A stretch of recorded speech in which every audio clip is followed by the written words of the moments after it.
بسم اللہ الرحمن الرحیم۔ اللہ کے نام سے جو رحمان اور رحیم ہے۔ وَلَقَدْ يَسَّرْنَا الْقُرْآنَ لِلذِّكْرِ فَهَلْ مِن مُّدَّكِرٍ۔ ہم نے اس قرآن کو نصیحت کے لیے آسان ذریعہ بنا دیا ہے، پھر کیا ہے کوئی نصیحت قبول کرنے والا؟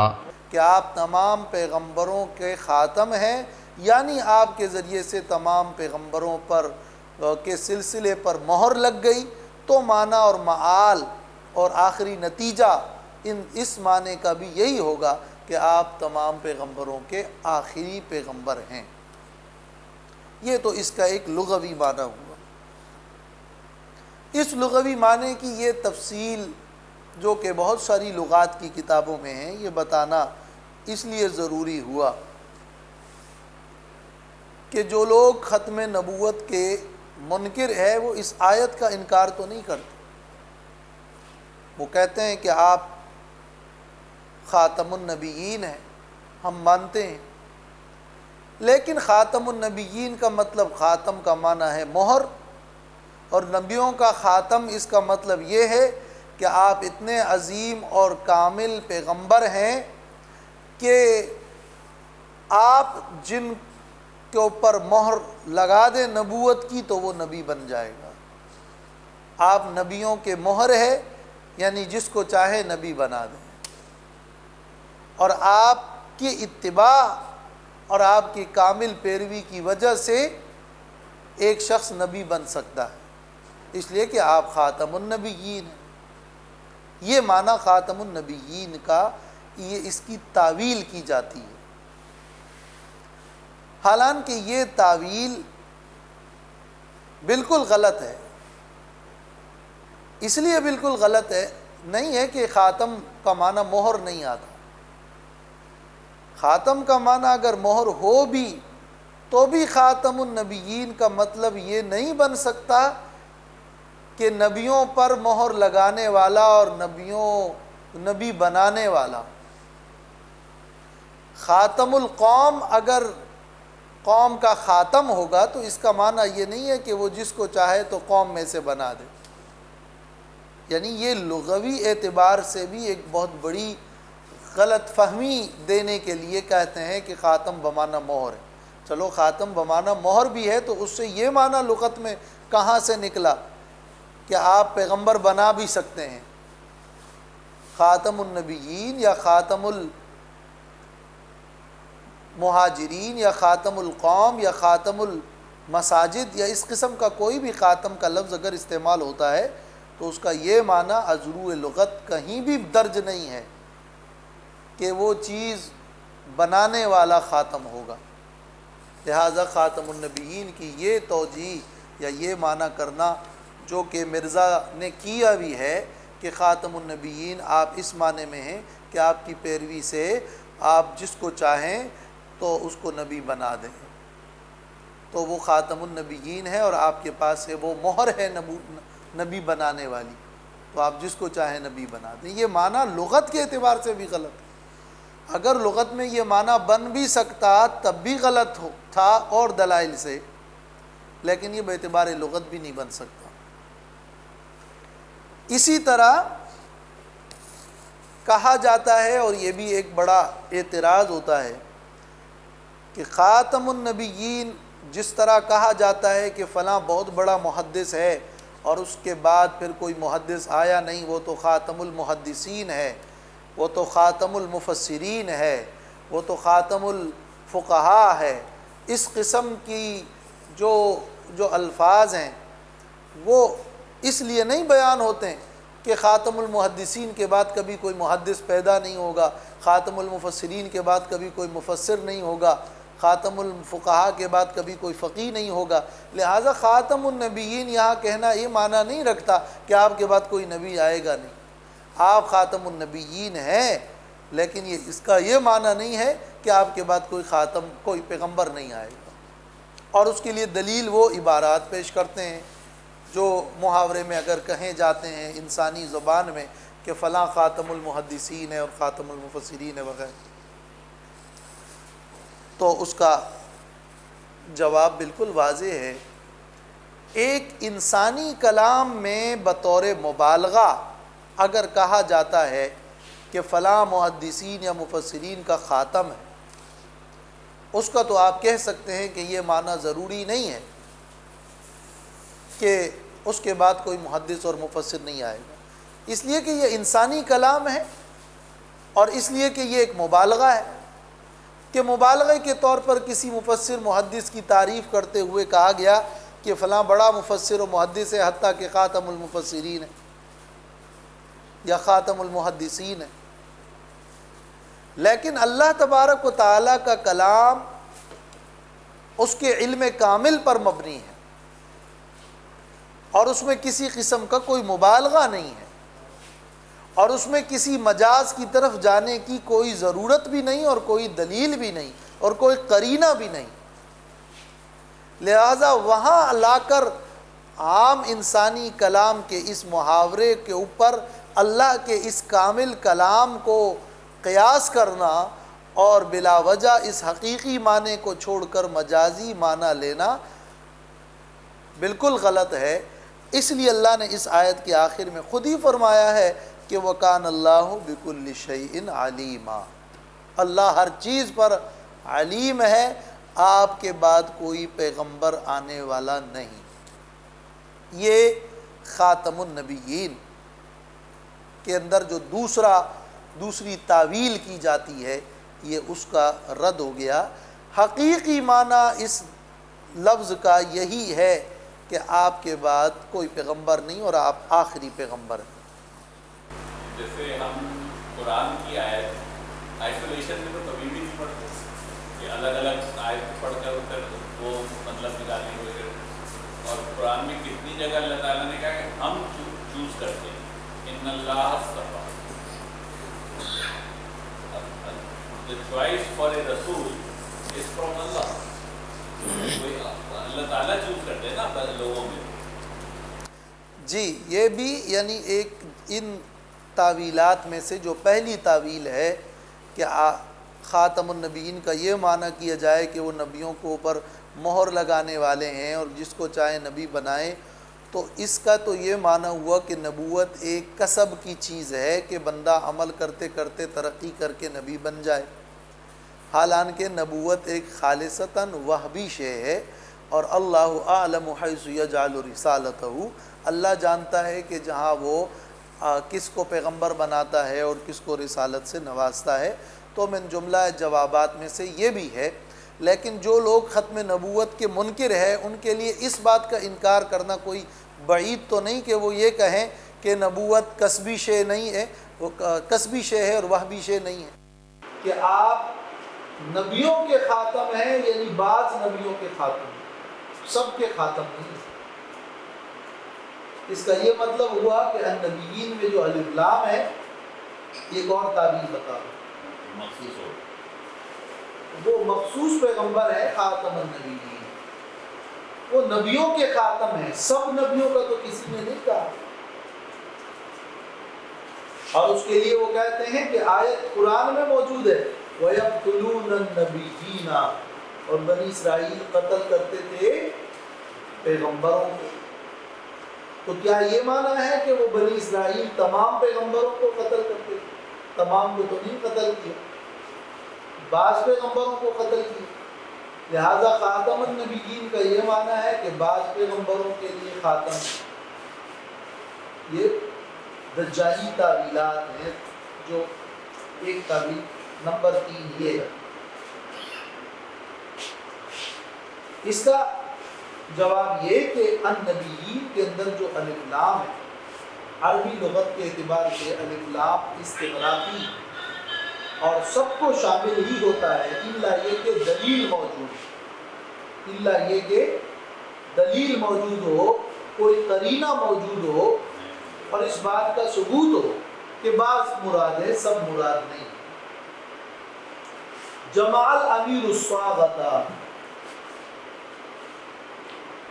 جہاں پر قرینہ موجود ہو اور وہاں کے سیاق و سباق اور مشاہدات یہ بتا رہے ہوں کہ یہاں مراد، وہاں تو بعض مراد ہو سکتا ہے۔ جیسے وَيَقْتُلُونَ النَّبِيِّينَ کے جملے میں وہاں تو ہے فَفَرِيقًا كَذَّبْتُمْ وَفَرِيقًا تَقْتُلُونَ، خود آیت میں ہی موجود ہے کہ ایک گروہ کی تم نے تکذیب کی اور پیغمبروں کی ایک گروہ کو تم نے قتل کیا، اور یہ بات پوری تاریخی شواہد کے ساتھ بھی موجود ہے۔ تو وہاں تو یہ معنی لینا کہ سب پیغمبر مراد نہیں ہے، خود وہاں آیت میں ہی موجود ہے، قرینہ ہے، دلیل ہے۔ فَأَكَلَهُ الذِّئْبُ، تو حضرت یوسف کے بارے میں جو بھائیوں نے کہا کہ ان کو بھیڑیے نے کھا لیا، تو سارے بھیڑیے تو ان کو نہیں کھا سکتے کہ فَأَكَلَهُ الذِّئْبُ، وہ ایک قرینہ ہوتا ہے، ایک دلیل ہوتی ہے جس کی وجہ سے آپ تخصیص کرتے ہیں۔ یہاں پر وَخَاتَمَ النَّبِيِّينَ میں آخر کیا تخصیص ہے؟ بلکہ اس سے پہلے کی آیت میں تو یوں ہے کہ الذین یبلغون رسالات اللہ، پیغمبروں کا ذکر ہے جو اللہ کے پیغامات کو پہنچاتے ہیں، تو اللہ کے پیغامات کو بعض پیغمبر تو نہیں پہنچاتے، سبھی پہنچاتے ہیں۔ اس سباق کے اندر النبیین کے اس عموم کو چھوڑ کر اگر آپ تخصیص کریں گے تو اس کے لیے کوئی قرینہ، کوئی دلیل، کوئی وجہ وہ کوئی نہیں ہے۔ یہ بات تو ابھی ہم نے بیان ہی نہیں کی ہے کہ احادیث متواترہ اور اجماع امت اور پوری امت کی تاریخ وہ اس آیت کا یہ معنی متعین کرتی ہے، اور اس کے بعد تو اس قسم کی کسی تعبیر میں وزن رہتا ہی نہیں ہے۔ لیکن ان سب سے ہٹ کر بھی یہاں نبیین میں تخصیص کی کوئی دلیل نہیں ہے، تو یہ بھی ایک بالکل غلط تعبیر ہے۔ پھر دوسری بات یہ بھی ہے کہ اگر بعض پیغمبروں کے خاتم مراد ہوں تو اس میں تخصیص نبی کریم صلی اللہ علیہ وسلم کی فضیلت کی تو کوئی نہ رہے۔ ہر پیغمبر اپنے پہلے کے پیغمبروں کا خاتم ہوتا ہے، ہر بعد والا پیغمبر پہلے پیغمبروں کا خاتم ہوگا کہ ان بعض پیغمبروں کا سلسلہ ختم اور ایک نئے پیغمبر آ گئے۔ آپ صلی اللہ علیہ وسلم کو خاتم النبیین کا یہ اعزاز، یہ لقب اور یہ فضیلت تب حاصل ہو سکتی ہے جب آپ تمام پیغمبروں کے خاتم ہیں، خاتم النبیین۔ تو یہ بھی نہایت ہی بے جا اور بے دلیل اور ایک غلط تعبیر۔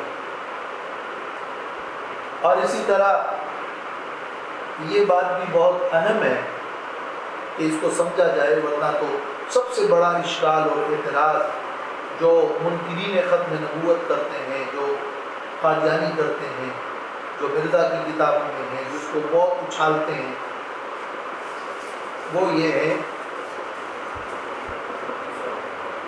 کہ عیسیٰ علیہ السلام پیغمبر ہے اور وہ تو آئیں گے، اور یہ تم بھی مانتے ہو، تو اگر نبیوں کا سلسلہ ختم ہو گیا تو اس کا مطلب یہ کہ کوئی نبی نہیں آئے گا، اور عیسیٰ علیہ السلام تو آئیں گے، تو خود عیسیٰ علیہ السلام کے آنے سے ہی ختم نبوت کے تم منکر بن گئے۔ خاتم النبیین، خاتم مضاف ہے، النبیین مضاف الیہ۔ نبوت سے آپ کے بعد کوئی متصف نہیں ہوگا، یہ معنی ہے خاتم النبیین۔ خاتم النبیین یعنی صفت نبوت سے آپ کے بعد کوئی متصف نہیں ہوگا۔ حضرت عیسیٰ صفت نبوت سے متصف ہوئے ہیں آپ سے پہلے، آپ کے بعد نہیں۔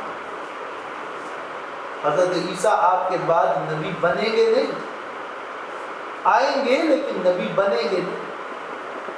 خاتم النبیین کا مطلب یہ نہیں بنتا کہ آپ سے پہلے جتنے نبی ہیں سب وفات پا گئے ہیں، یہ معنی خاتم النبیین کا نہیں ہے۔ کسی شخص کی اگر آخری اولاد ہو تو اس کو کہے کہ یہ خاتم الاولاد ہے، تو اس کا یہ مطلب نہیں ہوتا کہ اس سے پہلے جتنی اولاد ہوئی ہے سب مر گئی، بلکہ اس کا یہ مطلب ہوتا ہے کہ اس آخری اولاد کے بعد کوئی اولاد نہیں ہوئی۔ خاتم النبیین کا مطلب یہ ہے کہ آپ کے بعد کوئی نبی بنے گا نہیں، کوئی نبی بنے گا نہیں. صرف یہ نہیں کہ کوئی نبی آئے گا نہیں، یہ معنی نہیں ہے. کوئی نبی بنے گا نہیں، صفت نبوت سے کوئی متصف نہیں ہوگا. حضرت عیسیٰ علیہ السلام آپ صلی اللہ علیہ وسلم کے بعد نبی نہیں بنے، نہیں بنیں گے. وہ نبی بن چکے ہیں، آپ سے پہلے بن چکے ہیں. یہ خاتم النبیین کے اندر اس سے کوئی ٹکراؤ ہی نہیں ہو رہا. خاتم النبیین کا یہ مطلب ہے. اور یہ بھی کہ حضرت عیسیٰ علیہ السلام آپ کی امتی کی حیثیت سے آئیں گے. اس لیے نہیں آئیں گے وہ کہ ان پر کوئی نئی وحی نازل ہوگی اور آپ کی شریعت کو منسوخ کریں گے، بلکہ ان کا نزول جو ہوگا وہ دجال کو، مسیح دجال کو مارنے کے لیے ہوگا. وہ حقیقی مسیح ہوں گے جو مسیح دجال کو قتل کریں گے. اور مسیح موعود کی کہ وہ یہود منتظر تھے، اور جب عیسیٰ علیہ السلام مبعوث ہوئے انہوں نے انکار کر دیا. اور اس کے بعد جب وہ دجال آئے گا تو پھر وہ حقیقی مسیح کو، اس دجال کے فتنے کو ختم کرنے کے لیے ان کا نزول ہے. وہ تو ایک دوسرا بیک گراؤنڈ ہے اور اس کی پوری ایک تشریح ہے. وہ خاتم النبیین اور ختم النبوت کے اندر اس کا کوئی دراڑ نہیں. لہذا یہ اشکال خاتم النبیین سے کرنا بالکل غلط ہوگا.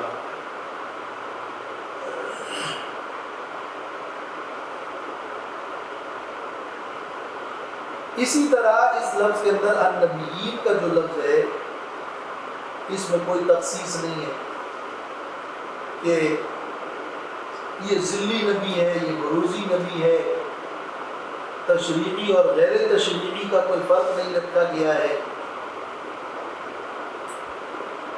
لیکن جس شخص نے کسی آیت کی تشریح میں اس بات کو جائز قرار رکھا ہو کہ اگر نفس مزکہ اور ایک پاک نفس آیت کی کوئی تشریح کرے تو یہ بھی تفسیر کا ایک طریقہ ہے.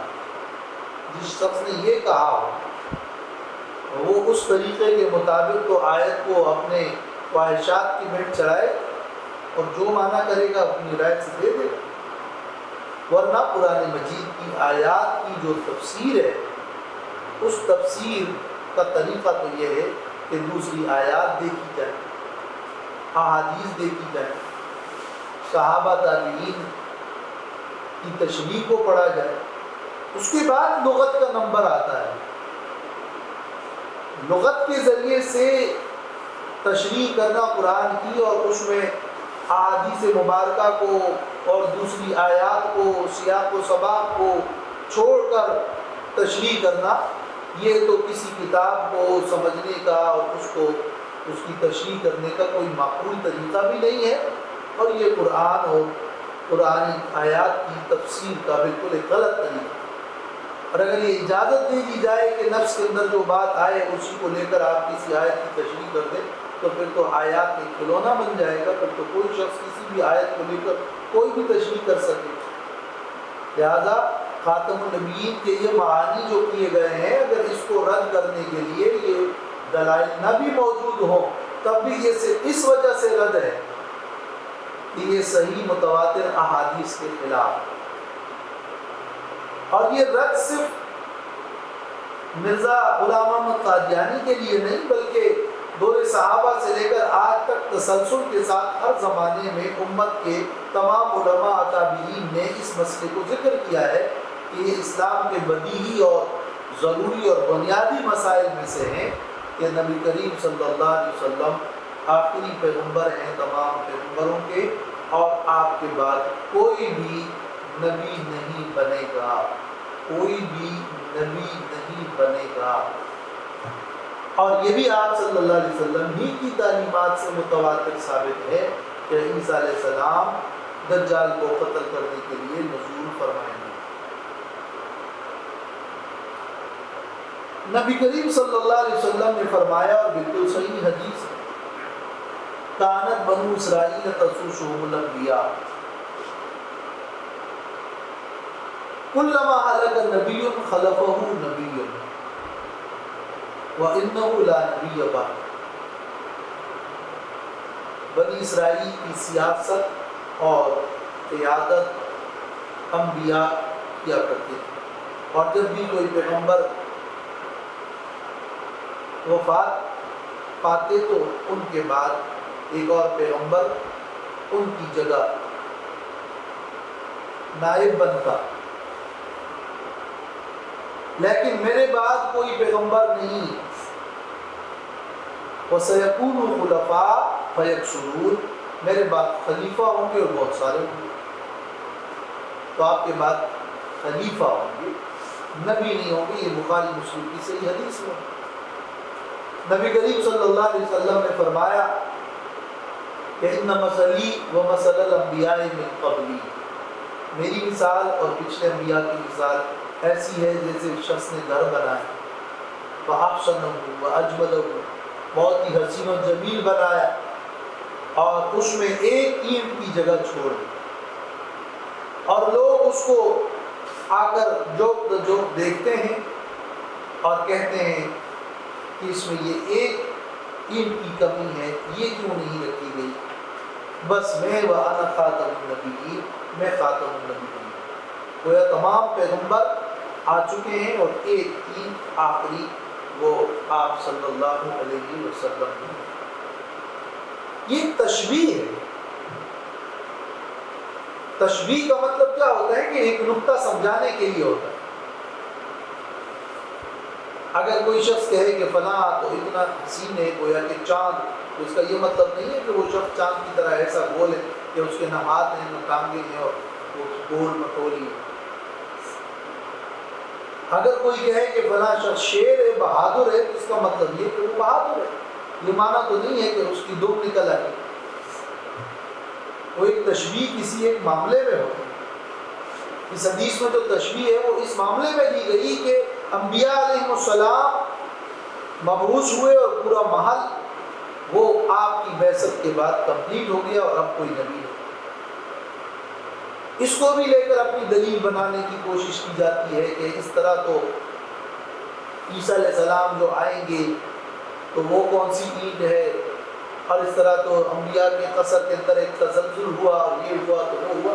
حالانکہ یہ تو تشبیہ ہے، جس بات کے لیے اس کو بیان کیا گیا وہ تشبیہ انداز۔ آپ صلی اللہ علیہ وسلم نے صاف فرمایا ہے کہ وَأَنَا الْعَاقِبُ وَالْعَاقِبُ الَّذِي لَا نَبِيَّ بَعْدَهُ، میں عاقب ہوں، اور عاقب وہ ہوتا ہے جس کے بعد کوئی نبی نہیں، میں آخری ہوں۔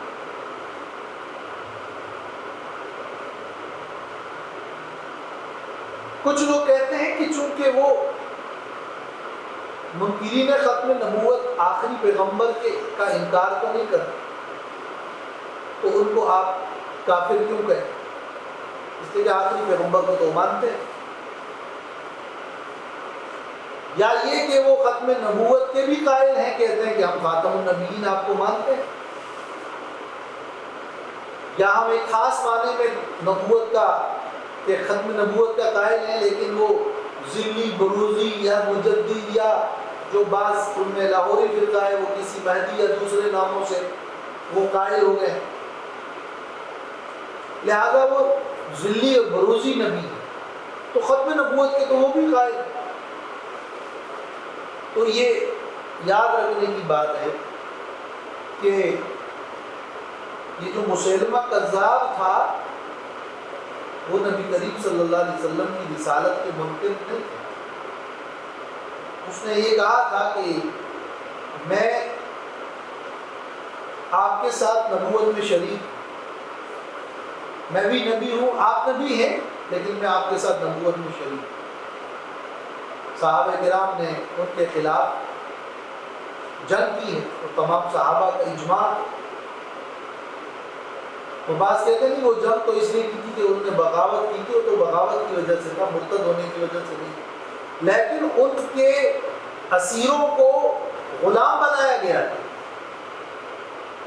اگر وہ دائرہ اسلام میں ہوتے تو ان کے اسیروں کو غلام اور لونڈی بنانے کی اسلام میں اجازت ہی نہ ہوتی۔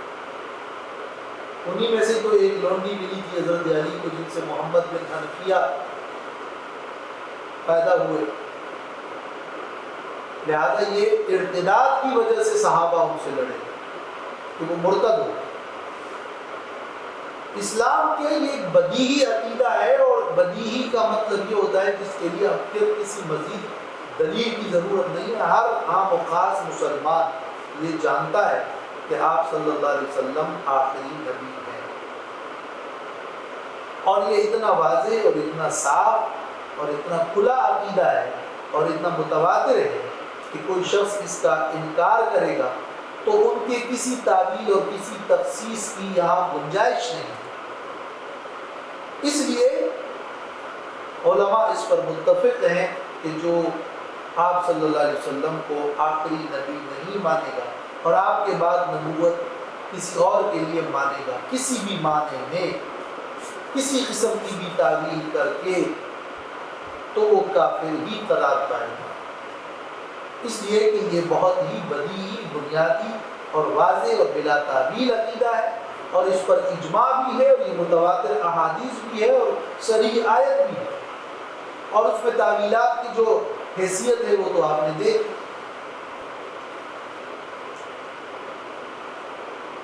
اب یہاں ایک سوال حل کرنے کی ضرورت ہے، وہ یہ کہ ایک شخص، ایک عام آدمی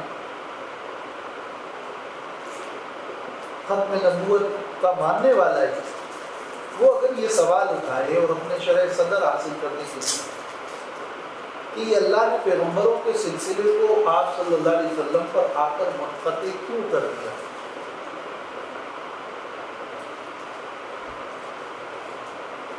کیا اچھا نہ ہوتا کہ پیغمبر جاری کا سلسلہ جاری ہو؟ یہ فساد کیا ختم ہو گیا؟ فساد تو چل رہا ہے۔ بڑے مسائل ہیں، اگر پیغمبر آئیں گے تو وہ مسئلے حل ہوں گے۔ ایک عام آدمی اس کے ذہن میں ایک سوال پیدا ہو سکتا ہے، عقیدہ تو یہی ہے، واضح بھی یہی ہے، ثابت بھی یہی ہے، تو وہ ان کی علم کے لیے کہ وہ یہ جان لیں اللہ تعالیٰ پیغمبر کو صرف اصلاح کے لیے نہیں بھیجتا، پیغمبر کو اللہ اس لیے مبعوث فرماتا ہے کہ تاکہ اللہ کا پیغام مخلوق تک پہنچے۔ اب اگر اللہ کے پیغام کے پہنچنے کے بعد وہ پیغام اس کی تکمیل منظور ہو تو پھر اللہ نبی بھیجتا ہے، اس لیے کہ ابھی اس پیغام کی مزید تکمیل کرنی ہے، یا وہ پیغام محرف ہو گیا اور مٹ گیا اور لوگوں کو وہ پیغام معلوم ہی نہیں ہے، تو پھر اللہ پیغمبر بھیجتا ہے،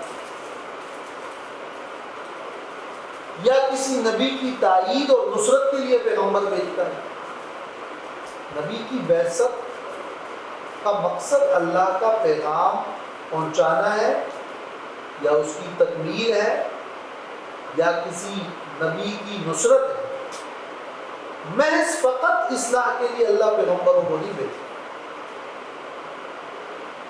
چونکہ نبی کریم صلی اللہ علیہ وسلم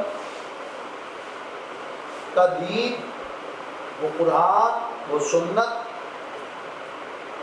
وہ کامل ہے قیامت تک کے لیے۔ الیوم اکملت لکم دینکم، پچھلے پیغمبروں کے دین کا ناقص تھے، وہ ناقص نہیں تھے، وہ بھی کامل تھے، لیکن اس کی ایک مخصوص مدت تھی، اس مخصوص مدت کے لیے وہ پیغام تھا، اس کے بعد اللہ نے ایک اور پیغمبر کو بھیجا۔ لیکن ہمارے نبی صلی اللہ علیہ وسلم کو اللہ نے جو پیغام دیا وہ قیامت تک کے لیے، تو اب پیغام یہ تکمیل جو ہے یہ کسی مدت مخصوص کے لیے نہیں، کسی مکان مخصوص کے لیے بھی نہیں۔ وما ارسلناک الا رحمۃ للعالمین، یہ واضح نصوص موجود ہے کہ آپ کی بعثت پوری دنیا کے لیے ہوئی، لہذا مکان میں کوئی تخصیص نہیں کہ یہاں پیغمبر وہاں کے لیے الگ پیغمبر، وہاں کے لیے الگ پیغمبر، اس زمانے تک کے لیے ایک پیغمبر، اس کے بعد ایک پیغمبر، اس کے بعد ایک پیغمبر. جب آپ کا زمانہ آخر تک ہے، قیامت تک، جب مکان بھی پوری دنیا ہے، اور وہ پیغام قیامت تک برابر محفوظ ہے، قرآن مجید کے ایک زبر زیر میں کوئی تحریف نہیں اور نہ ہوگی. تو نبی کے آنے کی جو ضرورت ہے کہ پیغام کی تکمیل ہو یا پیغام پہنچے یا پیغام میں تحریف ہوئی ہے، اس سب کی اب ضرورت نہیں رہی. اب ضرورت صرف اصلاح کی رہی، اور اصلاح کے لیے امت میں بے شمار داعیان نبوت اور مسلمین امت موجود ہے، اس کی ضرورت ہے اور وہ موجود ہے اور وہ رہیں گے. اور یہ بھی آپ صلی اللہ علیہ وسلم نے فرمایا کہ ہمیشہ میری امت میں ایک ایسا گروہ رہے گا جو اصلاح کرے گا. لہذا پوری امت جب ایک معاملے پر متفق ہو وہ گمراہی نہیں ہو سکتی. تو بعثت رسالت اور بعثت نبوت کا مقصد فقط اصلاح نہیں ہے. جن کو یہ غلط فہمی ہوتی ہے وہ کہتے ہیں کہ اصلاح کے لیے پیغمبر ہے. نبوت کی بعثت کا مقصد پیغام تک پہنچانا ہے، یا اس کی تکمیل ہے، یا اس میں تحریف ہوئی ہو تو تب پیغمبر کی بعثت. اور آپ صلی اللہ علیہ وسلم اور آپ کا دین قرآن مجید ایک کامل پیغام پوری دنیا کے لیے، قیامت تک کے لیے وہ پیغام موجود ہے. اب ضرورت اس کے مجددین کی ہے، اس کے مسلمین کی ہے، مجاہدین کی ہے، اس کو آگے پہنچانے والوں کی ہے، داعیان کی ہے. وہ ضرورت ہے، لیکن اب کسی نئے پیغمبر کی ضرورت نہیں باقی ہوگی. پھر یہ بھی سوال ہے کہ کیا اللہ تبارک و تعالیٰ کو نہیں معلوم تھا کہ آگے اور پیغمبر پیدا ہوں گے؟ اگر معلوم تھا تو اللہ نے وہ قرآن و سنت میں واضح بتا کیوں نہیں دیے کہ تمہارے بعد یہ فلاں فلاں پیغمبر آئیں گے؟ کیا لوگوں کو ایسے ہی خلجان میں چھوڑ دیا اور گمراہی میں چھوڑ دیا؟ اللہ کو لوگوں کی ہدایت سے کیا کوئی دشمنی ہے؟ کہیں پر کوئی آیت نہیں ہے، کہیں پر کوئی حدیث نہیں ہے کہ فلاں فلاں پیغمبر ہے اور پیغمبر ہوں گے اور بنیں گے. تو یہ بجائے خود اس بات کی دلیل ہے کہ نبی کریم صلی اللہ علیہ وسلم کے بعد اب کوئی بھی پیغمبر نہیں بنے گا. اور یہ آیت ختم نبوت کے سلسلے میں بہت ہی واضح اور صریح ہے. اللہ تبارک و تعالیٰ سے مجھے عمل کی توفیق یہ اسمبلی میں 1974 سپٹمبر، جس میں ایک باقاعدہ ان کے قادیانیوں کے جو اس وقت کے سب سے بڑے تھے ان کو بلایا تھا، اور ہمارے یہاں کے جو لوگ تھے ان کو ڈیزگنیٹ کیا تھا. اور یہ تقریباً کئی ہفتوں تک یہ بحث سوال جواب کا سلسلہ جاری رہا. اور یہ جو ہے 7 ستمبر 1974 ہمارے ملک پاکستان کی پارلیمانی تاریخ کا وہ یادگار دن ہے جب 1953 سے لے کر 1974 کے شہداء نے ختم نبوت کا خون رنگ لایا، اور ہماری قومی اسمبلی نے ملی امنگوں کی ترجمانی کرتے ہوئے عقیدہ ختم نبوت کو آئینی تحفظ دے کر قادیانیوں کو دار اسلام سے خارج کیا. یہ پاکستان کے لیے بہت بڑا یہ باقاعدہ آئینی فیصلہ ہے. اب اس میں وہ جو ہماری کمیٹی تھی اس کے نام بتا دیتا ہوں میں آپ کو. یہ کمیٹی بنائی گئی جس میں مفتی محمود، مولانا شاہ احمد نورانی، پروفیسر غفور احمد، چودھری ظہور الہی، مسٹر غلام فاروق، سردار مولا بخش عمرو، اور حکومت کی طرف سے وزیر قانون عبدالحفیظ پیرزادہ صاحب اس کمیٹی کے. ہاں جی، واٹس ایپ پہ ایک بہت اچھا مضمون اس پر چلا ہے، اور یہ کہ پاکستان کے لیے یہ ایک اعزاز کی بات ہے کہ اس میں اتنی بحث بھی ہوئی ہے اور پھر آخر کا نتیجہ کتنا جاندار رہا اس میں.